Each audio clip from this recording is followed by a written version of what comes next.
भाई साहब इनकी शर्तें सुनकर के आपको लगने लगेगा कि युद्ध अमेरिका कर रहा था कि ईरान अमेरिका को मार रहा था। शर्तें सुनिए, शर्तें सुनकर के आपको लगेगा कि भाई साहब शर्तें हो तो ऐसी। पहली शर्त, ईरान ने कहा है कि पहले तो हमें यह गारंटी दो कि हम पर फिर से हमला नहीं होगा, और ये जो सीज फायर है टेम्परेरी नहीं परमानेंट चाहिए।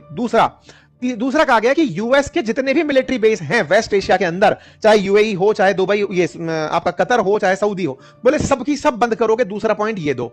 तीसरा कहा, ईरान ने अपनी तरफ से कहा कि जो भी तुमने हमारे यहां नुकसान पहुंचाया है उस पूरे नुकसान की भरपाई करो।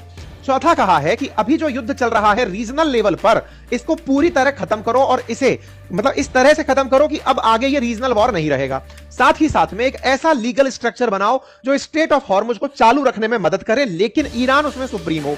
साथ में यह भी कहा गया है कि जो मीडिया ईरान के खिलाफ दिखा रहे थे उन पर पाबंदी लगाई जाए।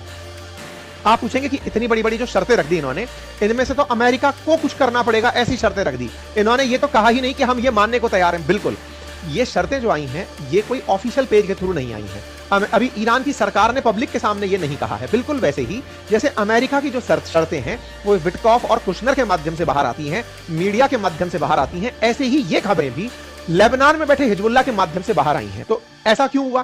क्योंकि लीडरशिप का तो तुमने खात्मा कर दिया।